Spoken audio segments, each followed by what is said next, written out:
We are in a massive shortage of homes across the country still, and immigration is setting new records. Why and how does this affect the country, and what do you need to know about it?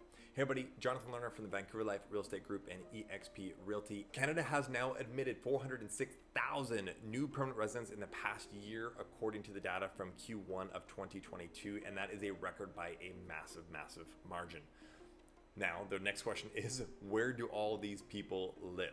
Now, a recent report by the CMHC, they're the Canada Mortgage and Housing Corporation, estimates we need 3.5 million new affordable homes by 2030 to be able to make homes more affordable.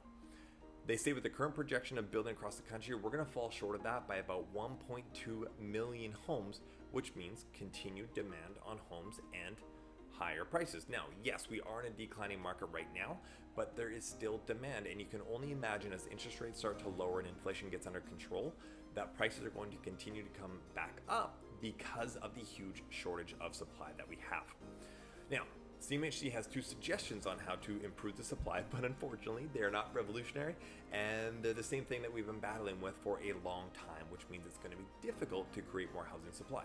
Those two things are an overhaul of government policies to create a simpler approval process, particularly at the municipal level, to give projects the green light.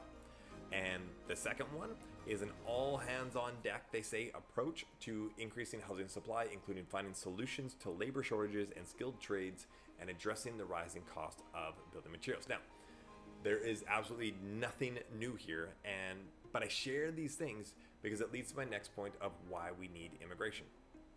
Now, this is new for a lot of people. Our fertility rate, our birth rate in Canada has been steadily decreasing since 2009. In 2020, Canada saw the lowest number of births since 2007. And in the 2021 census we had, Canada's population grew by 5.2%, but with most of that coming as a result of immigration. Now, looking at this graph here, when we look at the natural increase in the Canadian population, the number of deaths nearly equaled the number of births in the first quarter of 2022. And that means without immigration, the population would not have grown.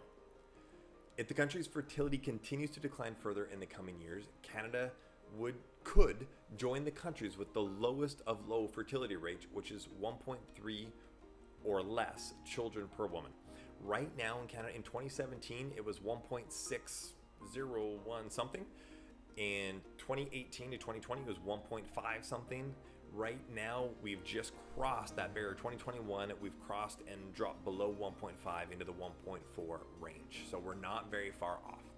And so we think that this situation continues to decline at this rate, we'll be among the lowest. And the only way that we will start to increase our population is through immigration.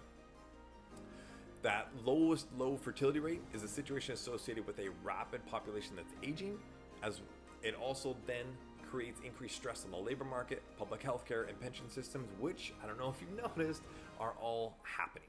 And this stresses the importance and the need of why we need this massive amount of immigration into the country. And if we even want to think about the possibility of having affordable housing, we also have to bring in more skilled workers into the country to be able to do the jobs of building these homes. And one of the biggest things that's been changing over the last decade, 2 decades, has been the increased number of people not going into the skilled trades and instead going into technology. And so we need to bring more people from outside the country that are willing to do these skilled trades to be able to build these buildings, to have enough supply to be able to create some sort of affordable housing. And we are in dire need of those skilled trades, and overall it's a simpler process to bring them in. We need that. We need a simpler process at the municipal level to be able to approve projects and move these things forward. And just recently, last week, the Vancouver plan got approved. It is basically a 30,000 foot view of the densification of the city of Vancouver, particularly along rapid transit routes. But when the next city council gets voted in, that could also be voted down and tossed out or drastically changed, unfortunately. So there's movement forward, but there could also be big steps backward too, depending on what happens with the election.